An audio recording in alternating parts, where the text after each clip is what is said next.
Today, in our conversation, I do have the pleasure to have as a guest a great yogi, a person very much interested in the evolution in knowledge, because all through his life, he has very much to tell us about different subjects that without any doubt is going to take us near a deeper knowledge about ourselves, our life, about yoga, about meditation, about the human mind. I had the pleasure to introduce to all of you who are going to see us to Westley E. Westley E., in a very important period of his life, has been a Swami as well, according to the Hindu tradition, being named as Swami Shambhukananda. Hello, West, how are you? Nice to have you today as our guest. And we are going just to be in this conversation talking about so many different subjects that without any doubt, they are going to help us to be able to understand ourselves much better, and at the same time to clarify different matters that we need to deal with today. So welcome. Thank you, Madhana. It's very kind of you to invite me to be on your program. Your program is now becoming quite famous around the world. Yeah, I hope so. Anyway, so let us start from the very beginning. At a given moment in your life, you got very much interested into the world of yoga. You study in the University of Toronto. You study philosophy, Hindu philosophy. You started studying medicine and so many other things, many other subjects. But at a given moment of your life, you decided to change your life and just jump into the world of yoga, in which during so many years you became a well-referent, and then we'll come into that. So how did you make that decision? How did you come to that conclusion that you wanted to change part of your life and enter this fascinated world of yoga, of masters, and so many other things? Well, it's an interesting question, Madhana, because my family were immigrants, or they emigrated from Eastern Europe because of the Second World War. But prior to that, a very important member of my father's friends had been a cultural attaché or commercial attaché to Poland just before the war began. And there he practiced yoga in Pune. And he learned about the Indian yoga tradition firsthand. This was in the late 30s, just before the war began rather. And I grew up in his presence. He ended up being my spiritual godfather. But he did yoga on the street. He would visit my father's business in Toronto, Canada.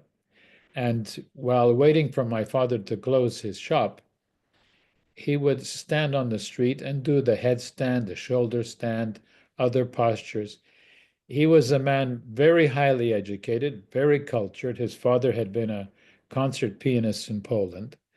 And he was somebody who was very comfortable performing in public, as it were. And I was fascinated by him my whole young life, but he introduced me to yoga. I was practicing pranayama and postures and reading the sutras of Patanjali and so on when I was 12, 13, 14 years old. And at that time, we're talking about the early 50s and middle 50s. There was no yoga center in Canada. I think there was only one yoga center in New York at the time. So there was no world movement in yoga. that was recognizable to the regular person. So I had that good fortune to have been introduced so early. Then later on in life, having done many things and experienced many things, after two broken marriages, um, I began to reflect on, as the saying would go on, the meaning of life and so on, a little bit more because of those changes in my own personal life. Um, and at that time, I looked into which teachers were on the scene, and in Canada, there happened to be Swami Vishnudevananda with the Shivananda Yoga Vedanta centers, and I investigated, and one thing led to the other. At the same time that I investigated, I wanted to be sure that it was authentic. So that's when I began studies of Eastern Asian philosophy, and especially Hindu philosophy at the University of Toronto. They had one of the few departments in Indian studies in North America, and they were quite well respected.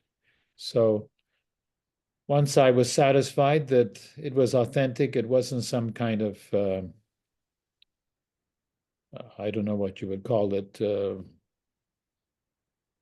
pretend yoga or some phantasmagoric uh, impression of something that nobody understood. But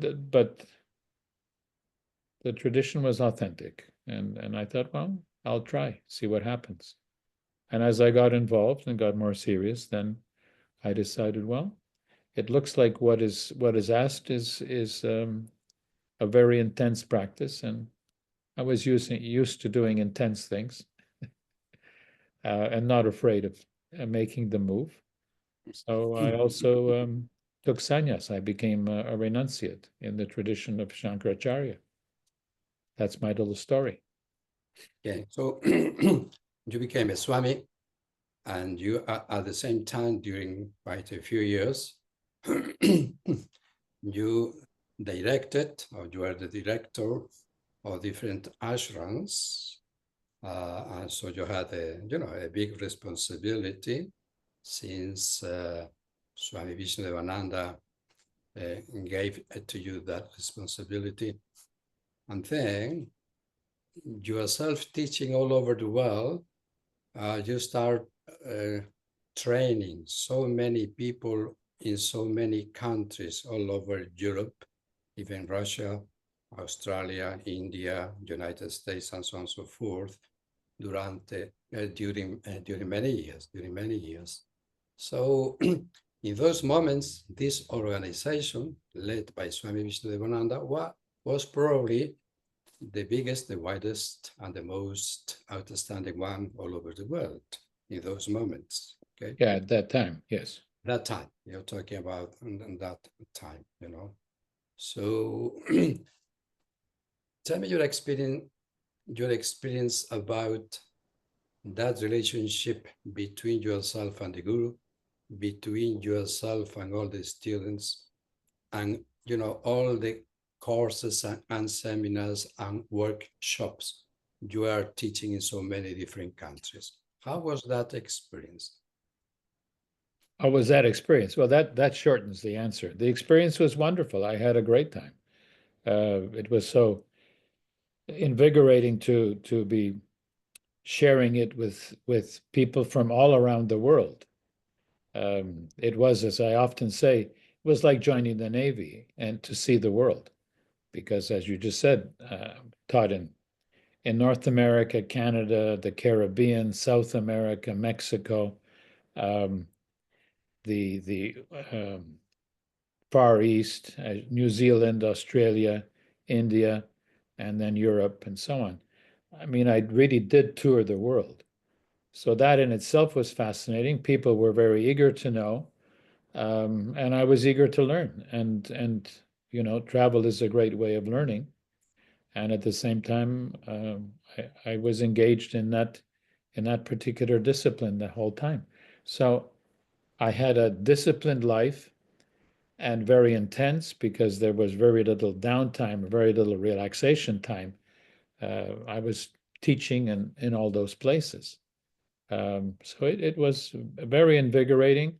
And there are times when I miss it, obviously, but life keeps changing, life keeps moving.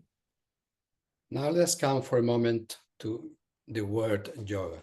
Nowadays, as we know, yoga has changed quite a lot compared to those times, where was was full of romanticism, of idealism, looking or searching for some answers in our lives. So what is your opinion about yoga? Do you notice any difference between nowadays as yoga is practiced and as yoga is taught? And in those times where most of the people were very eager actually, yes, to learn and to share so many things with different groups and in the different ashrams, people from all over the world. It was like the United Nations of yoga, it's a big community, and a big energy was created, a very international and vigorous energy was created in those times. Nowadays, it seems to be that the way of looking at yoga, its practices, and the way of teaching has changed very much. It's, in a sense, in a way, I should say, is a type of monochromatic yoga. When I say monochromatic, I mean more or less that most of the teaching is based or are based in the asanas, in the different models of hatha yoga, in the different ways of looking at the asanas and teaching them. So what is your perspective? What is your opinion about that? Well, I'm no longer as involved as I was in those years as a sannyas. But yes, I would agree with you. It has become more or less one-dimensional in that sense, um, the physical practice. But I think that having studied social and cultural change, these are typical world changes that occur when one culture encounters another culture for the first time. And it wasn't the first time, but it was uh, one of the earlier encounters between yoga and the West. You remember Mercede Eliade back in the 30s, he discovered Indian yoga and wrote one of the first important works on it, serious works, anyways. But that was in the 30s. Prior to that, we had Vivekananda coming to America at the end of the 19th century, World Congress of Religions. So it had been building up.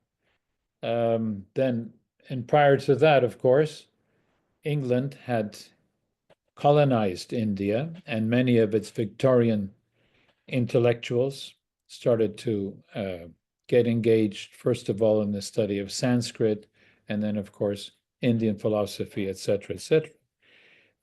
So it's a period of probably, with the encounter with the West, is more or less 500 or 600 years, but 500 for sure. The more intense would be the last 300 years when England colonized India. So it's not new, but what happened was the popularization of the practice, and that's where things changed a lot. When we started, you and I, more or less, there were a couple of centers here and there all over the world, but small. And it wasn't a money-making undertaking. It was more or less a kind of social service that we gave. We gave peace and tranquility to many people who needed it, and that was a big part of our audience.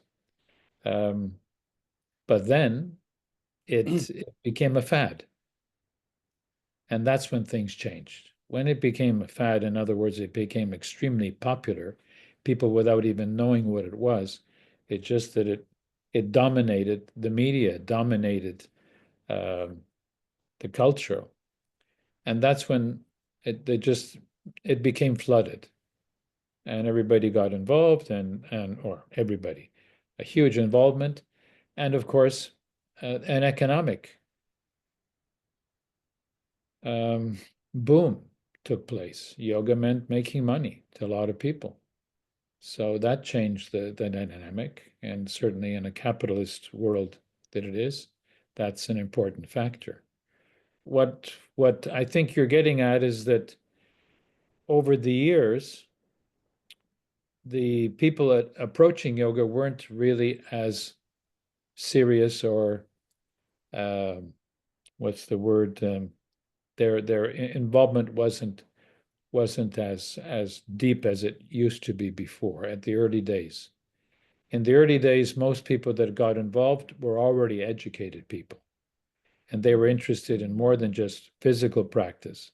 They were also interested in the mental practice, in the philosophical dimensions as well. With time, it just became populist. Like we're in populist politics now. Similar thing has happened to yoga, in my opinion, to simplify it. Doesn't mean that there aren't good teachers, but now you have to search the forest for the healthy tree, as it were. It's quite crowded out. There was a moment more or less or from the 60s, there was an explosion of interest about yoga, since in those moments, very many gurus or masters, they start coming from India, to the West. So let's say Swami Vishnudevananda, Muktananda, Swami Satchidananda, Chidananda, and Maharishi Mahesh Yogi, and so on and so forth, right? Nowadays, those big figures, in a sense, have disappeared.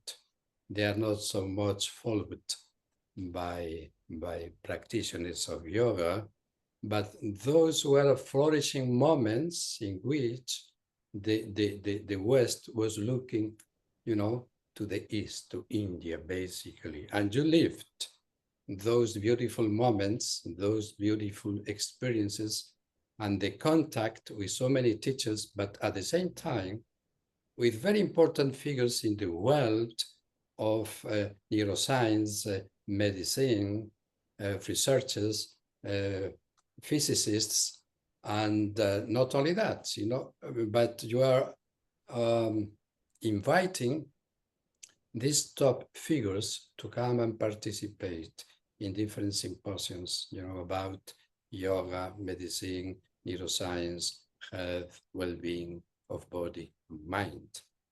What to remember of those times, the people you met, the experience that you got from them, the knowledge, and the interaction also with so many teachers, due to yourself being a Swami and being in connection with all this type of, people. Well, those were fascinating times. They were lots of. We had a great time. We really enjoyed the opportunity to meet them all. Of course, how would we have done that otherwise? That was the thing, because yoga somehow took on this worldwide significance.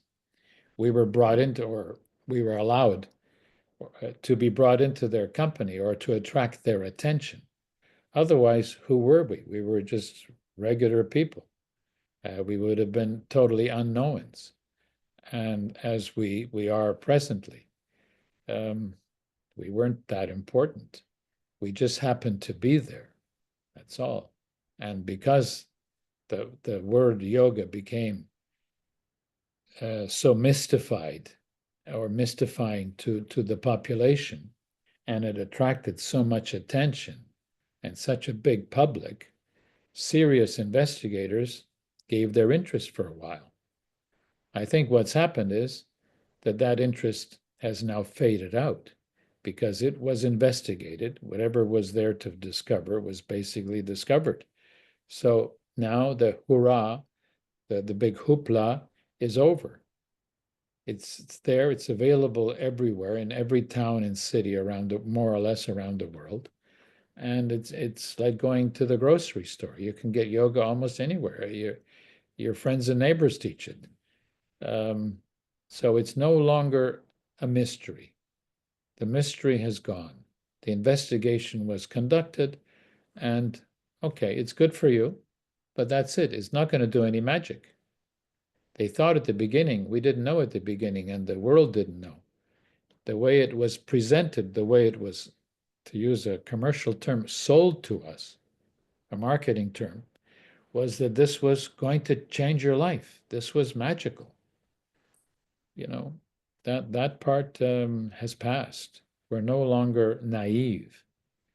They're interesting practices, as there are so many others, but they're just one of many others. And you know, dealing with one's own life and how to live it, that's always been an issue since human beings started to talk and to write. The notion of how to live has always been a preoccupation. That didn't change. We thought that yoga was now the secret to life. Now we're going to learn how to live. Well, it didn't stop the challenges. Now we have the new challenges of artificial intelligence, and our new God is technology. Right now, the mystery is technology. How far can it go? How can we actually, what's the word, become cyborgs? In other words, implant computers in our brains somewhere and expand our capacity intellectually and otherwise, rather than simply just do some yoga breathing practices and asanas, relaxation, and some meditation. It just keeps changing. It hasn't changed. The intent is the same. What looking for the secret of life, looking for how to live and how to overcome No, sickness, that, yes, yes, sorry. aging. Look at the quest now. We're in a quest. Our scientists are looking how to prevent aging. Well, you know, let's be honest and reasonable here. We're going to die. Yoga accepted that we're going to die. They have their own notions.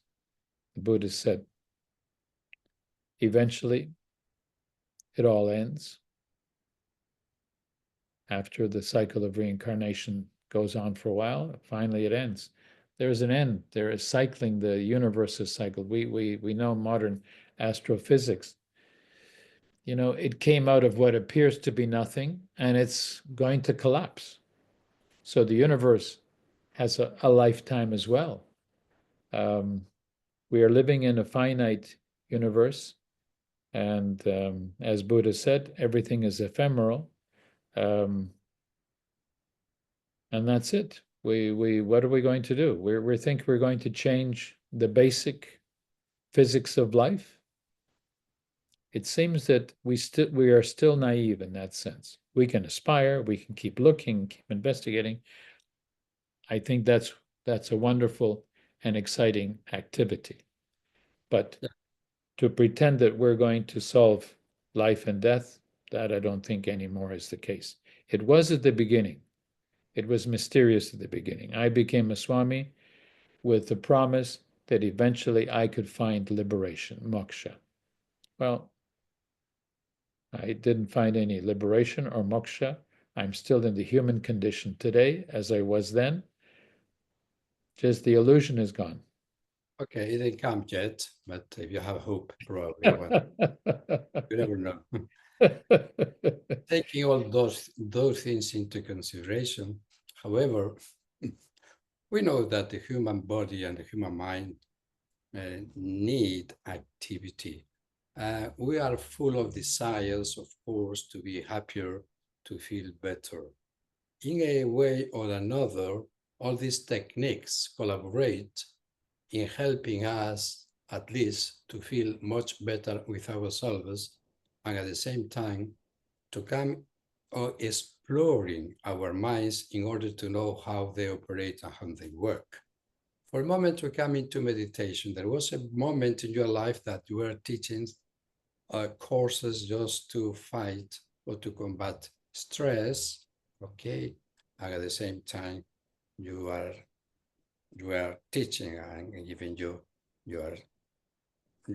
taught meditation, but even you are teaching meditation. So give me a glimpse. What is meditation? Because this fad, of course, of mindfulness during the last 20 or 30 years has occupied the mind in our society. Thinking is a type of panacea. We know it is not, but we use this type of technology in order to know ourselves much better, to explore the inner world. So can you explain, can you say something about meditation? What are the benefits? And in a sense, how one should meditate? Because at the same time, you approach to the mind from also a Western point of view, since you study psychology, you're a psychologist as well. So give me a few glimpses from different perspectives. What is meditation and how it could help in the life and well-being of our viewers? Well, I think that one of the most positive contributions that we, you and I, and our colleagues throughout the years of teaching and spreading the techniques of yoga shared with the world was peace and calm. If meditation is anything positive for most people, it's how it brings about a calmer state, calmer state of mind, some would say, a calmer physical state, a more relaxed condition.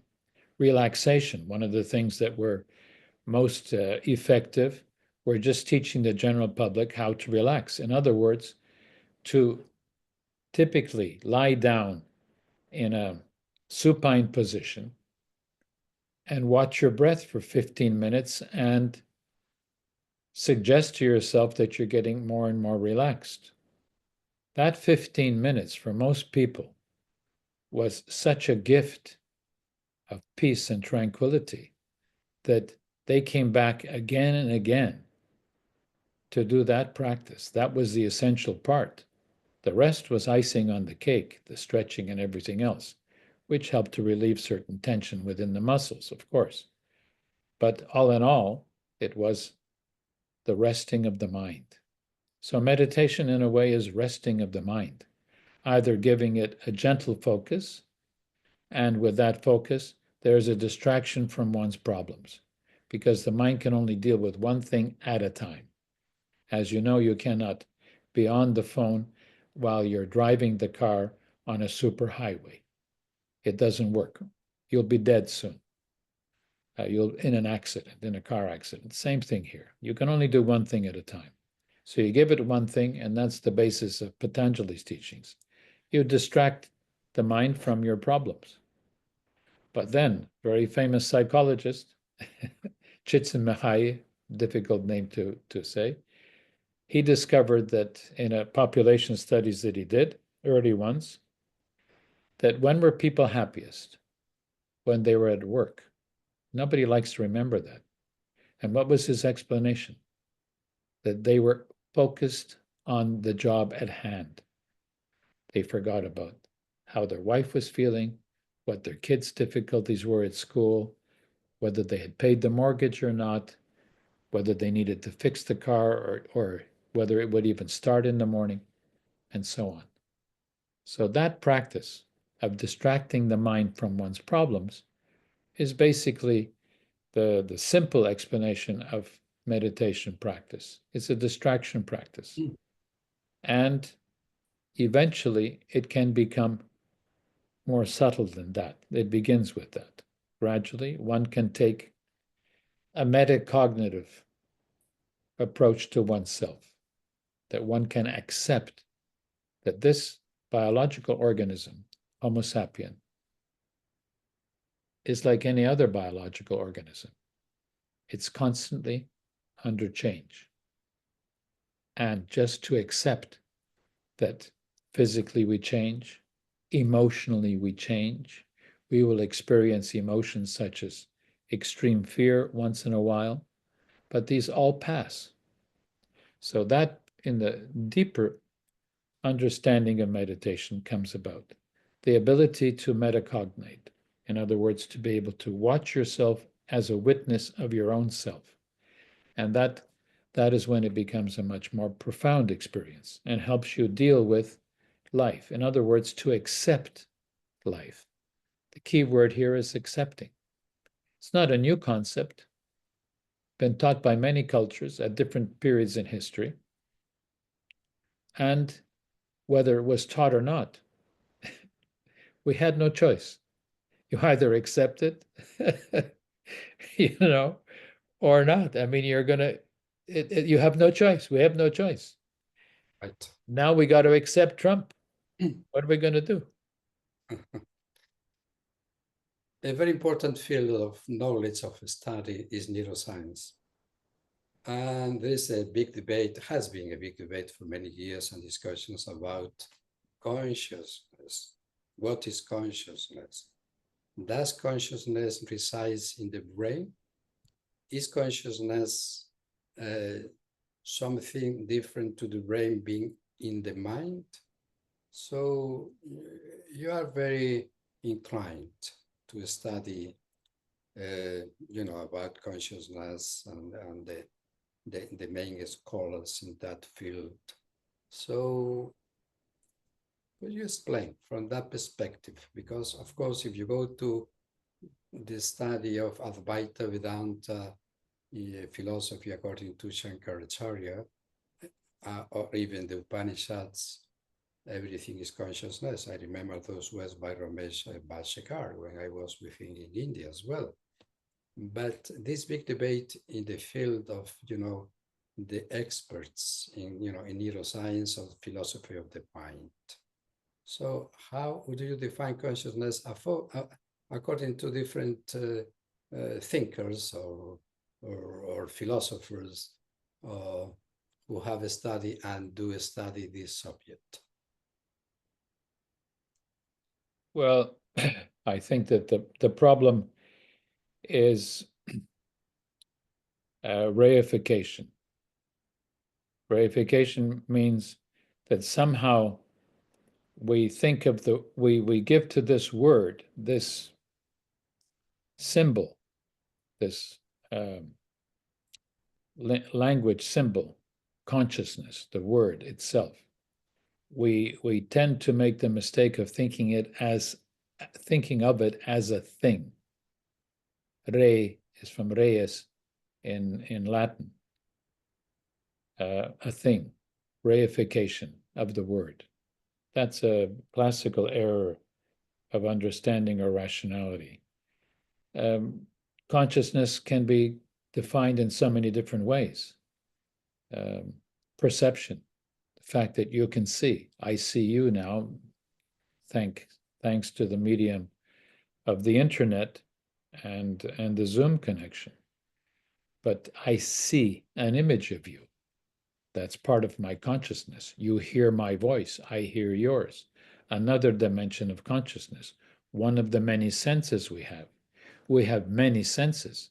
We don't just have 6 senses. I think the last time that I looked into it, now we have more than 20, some say up to 30 different senses. We have senses of temperature. We have 3 or 4 ranges of temperature senses within the body, etc., etc. Animals have senses, so they have consciousness. Consciousness, look at plants. Plants move. Plants move, they sense where the sun is coming, where the light is coming from, and gradually, without you noticing, initially, slowly they move their leaves to pick up the rays of the sun so that they can use chlorophyll within their organism to convert that energy into cellular production. They're conscious. They're conscious. What does consciousness mean? They're aware, another synonym for it, awareness, sensibility. But it was made, the word was made into something fantastic. Why? Typically because of René Descartes.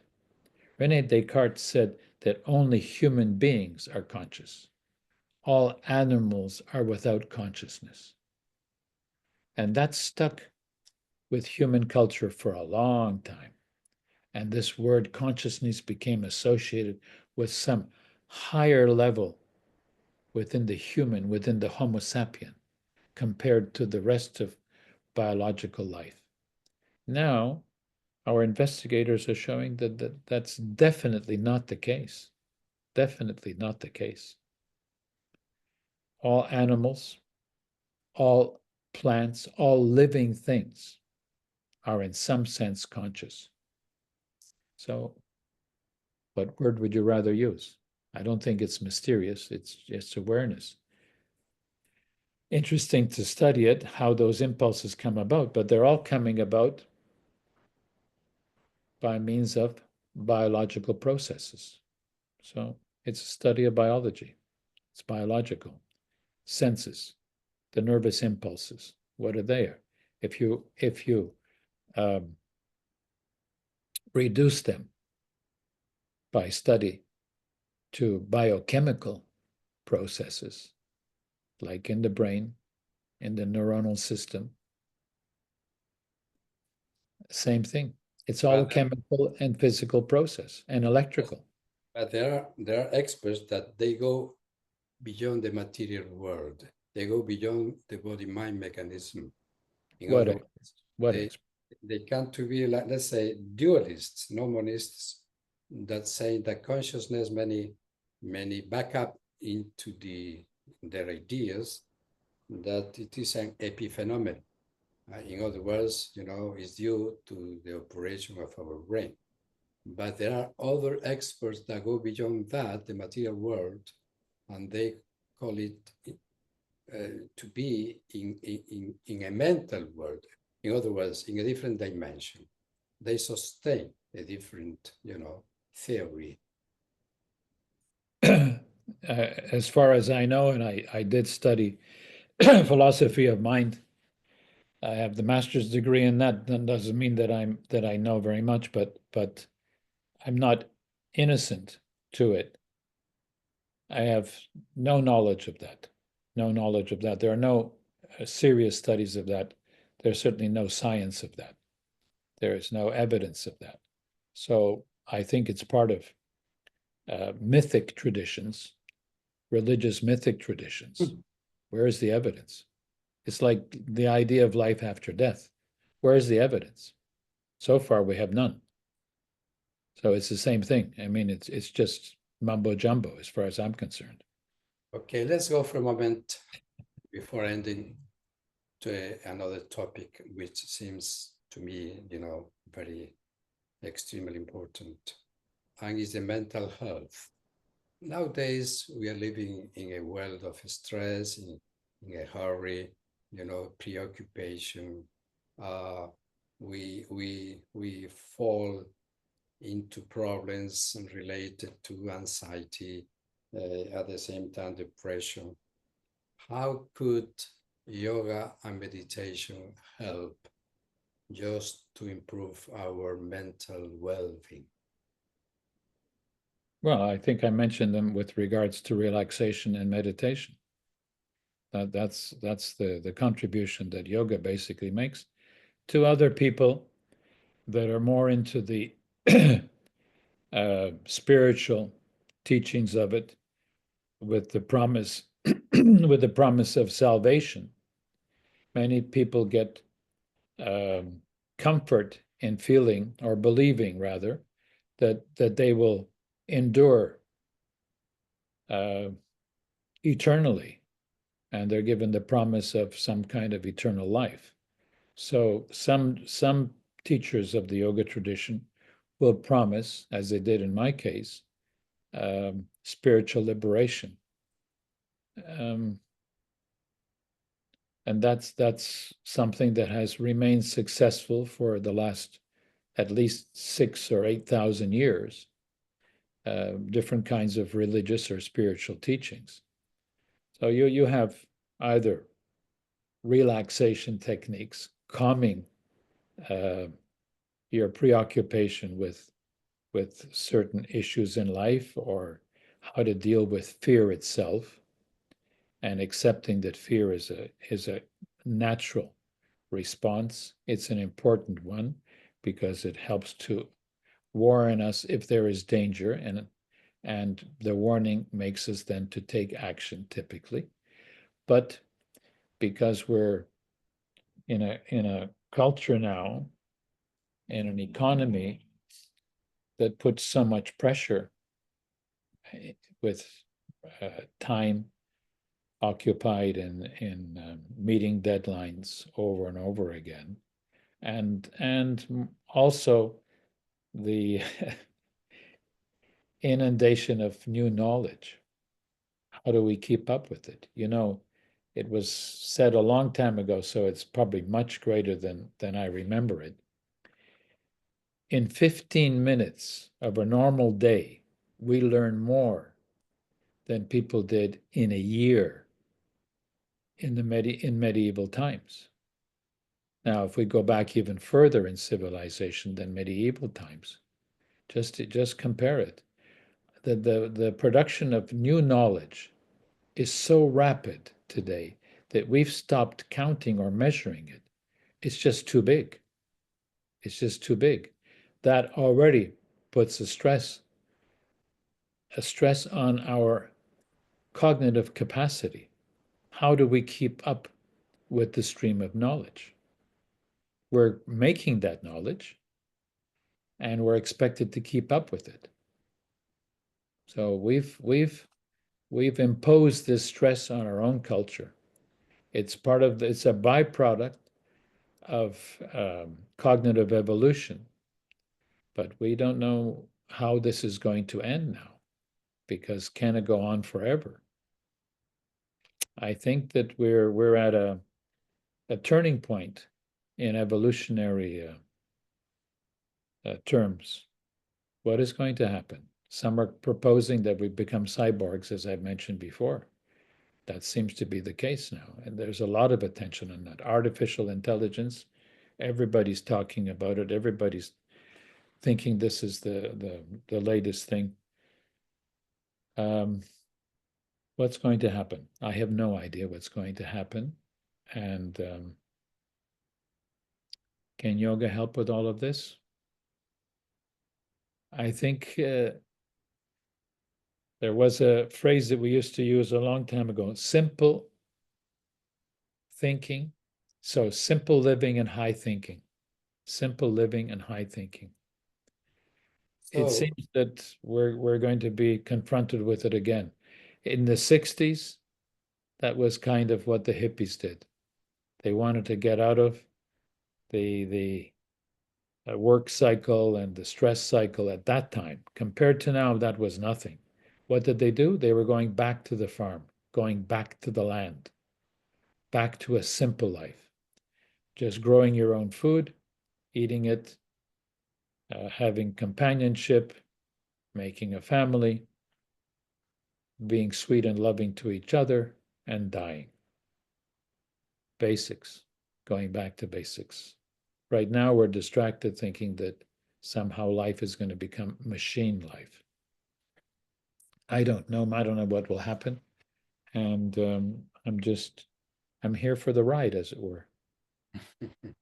okay, so very interesting. We are about to finish, and usually I do ask my guests before finishing two things. One of them, if something comes to their mind like a story that can illustrate some knowledge, as these parables, or many of the stories, many of these stories that great masters used to tell.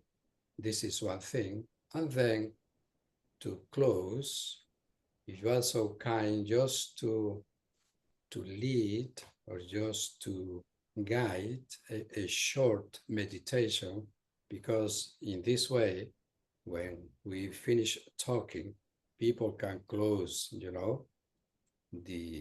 video, and they can keep meditating for a few minutes and follow your instructions if they feel like that. So let's go with a story. Any story come to your mind right now that could illustrate something? Right now, the times have changed, and Mr. Trump is all over the place, causing concern for the future of democracy in America and his impact on the world economy. I remember a little, it's not much of a story, but it was a kind of a saying by Nasruddin, who was not a yogi, but he was from the Muslim tradition, Sufi tradition, actually. He was a Sufi. And he said, in the land of the blind, a one-eyed man is king. Yeah. And that insight has remained with me for probably 50 years since I read Nasruddin, or maybe even 60. I think that's something that we should not forget, that we made ourselves blind in the United States and in the rest of the world. It's so easy for someone who doesn't even have full sight to fool all the rest of us. So it's very important just to have this viveka, this discernment and discrimination, to differentiate what could be the light and what could be darkness in this sense. So let's hope we are able to see more light than darkness. Well, and to remember that we are so easily deluded. We are so easily fooled by what's popular, what is said, by the media, and so on. We are the blind. We are the blind. If we're not careful, if we're not vigilant, we are the blind. And the one-eyed man is going to be king. Someone who isn't really insightful at all. He becomes king. And that's what's happening in what used to be called the greatest country in the world, the home of freedom. You remember, what freedom? There's a criminal running the country. He's more than without two eyes. He's more than without one eye. He seems to be without any eyes, actually. Nasruddin was very wise. He realized how easy it is to fool others. So let's come. Socrates as well. Let's come then to have some insight, if possible, through this meditation that you could guide us, Well, I will do it, Madhana. I just want the public to know that I'm nothing exceptional. I'm just a human being like they are, and I'm doing my best to live life and accept it for what it is in myself, and having committed many errors in my life, and I will surely commit more errors in the future. And it's just part of our condition, accepting this is what we are. Fooling ourselves into believing that we are something more, I think that's also part of the lesson of Nasruddin, that we are also fooling ourselves. If we can simply look at ourselves objectively, it's hard to say objectively, having studied philosophy, there seems to be the notion that there is no such thing as objectivity, because how can you actually stand outside of yourself and look down? How can you stand outside of this universe and look down upon it? We're not capable of doing that. None of us are. No matter what we pretend, none of us are. So the first thing is just in the meditation is to accept ourselves as we are and to simplify our expectations.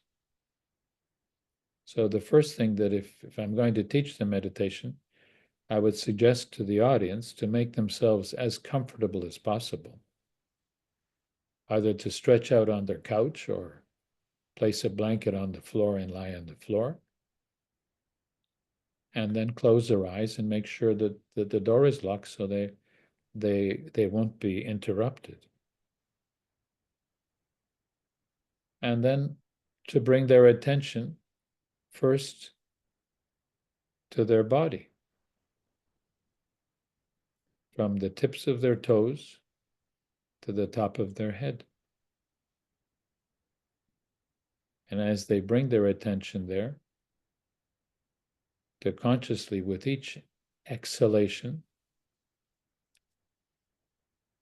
to let go or let out any tension in their feet or in their calf muscles or in their thighs, to just let go of the tension in their buttocks, in their back, in their abdomen, in their chests and intercostal muscles, just to let tension go. Let go of the tension in their hands and fingers, in their arms. Let go of the tension in their face, in their forehead. Let their eyes be still for a moment.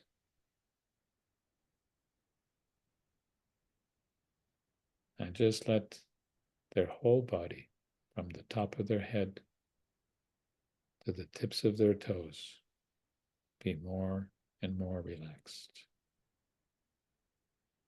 With each exhalation, more and more relaxed. And now just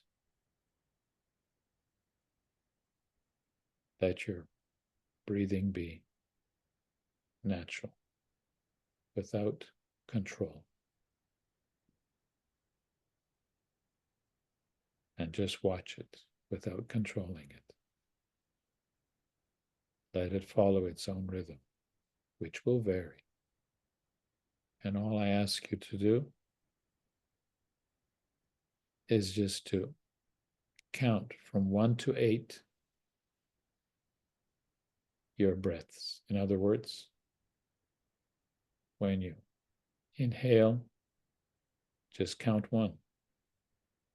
When you exhale, count 2. When you inhale again, count 3 until you get to 8.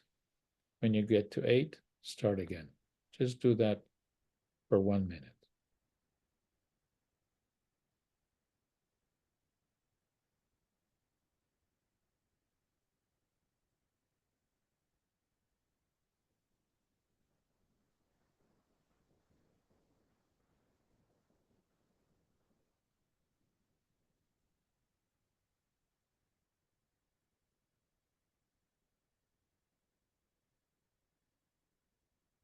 Now do the same thing, but only count from 1 to 8 the times that you inhale.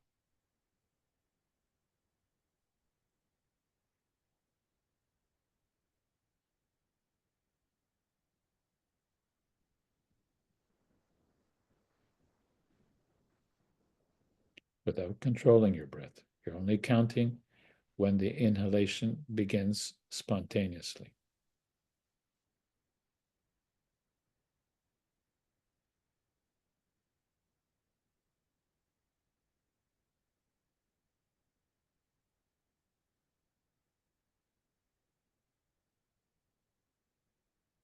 Now, without counting, watch your breath.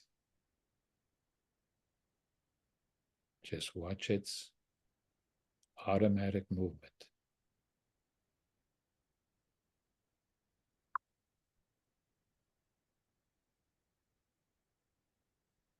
Our life directs itself.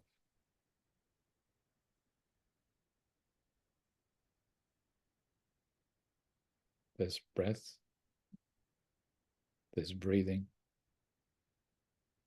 goes on 24 hours a day without direction necessary from you.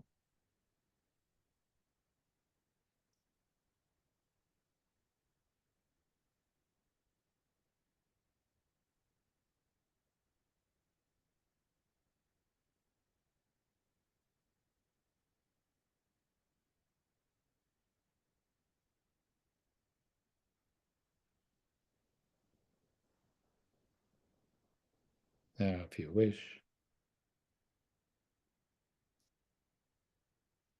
you can expand your awareness to just watch any sensation that comes into your awareness. It may be a bodily sensation. It may be the movement of your breath through your nostrils, the gentle movement of your breathing apparatus, of your abdomen moving slightly. Or it may be a memory that comes into your awareness and then leaves. It may be something that you're planning to do the rest of the day or at another time. But just like you watch the breath, just accept it without trying to change it or move it, to stop it or control it in any way. Let it come and let it go.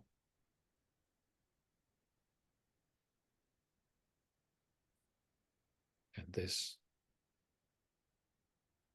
stream of activity, liken it to the stream of your breathing.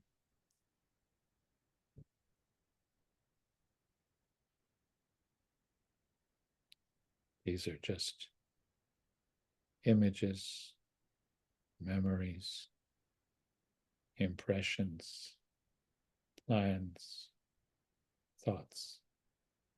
They come and they go.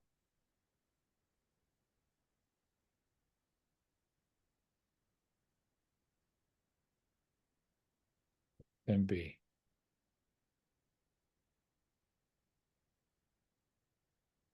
Just watch, invite all the feelings, invite all the thoughts without judging them, without attempting to control them. Let them be. The more you give them permission to come, at first they may increase. Don't be frustrated. Just keep inviting them. Keep the door open. Let them come and go. Come and go, like your breath.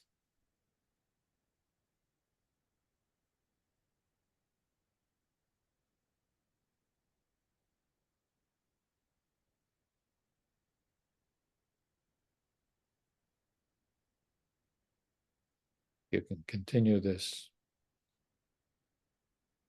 for 5 or 10 or 15 minutes as a meditation practice. As you get better at it, your personal peace and tranquility will deepen. And whenever you get upset or disoriented or confused, just come back to your breathing first. And gradually, they're just opening up and letting the sensations be, letting the thoughts come and go without fusing with any of them.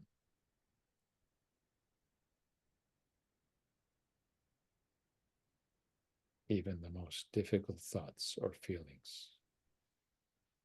Accept them, let them come, observe them, and let them go.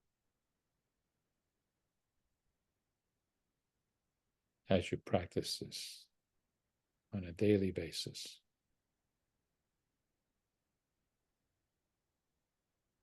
you will gain more and more peace and calm in your life. I leave you there.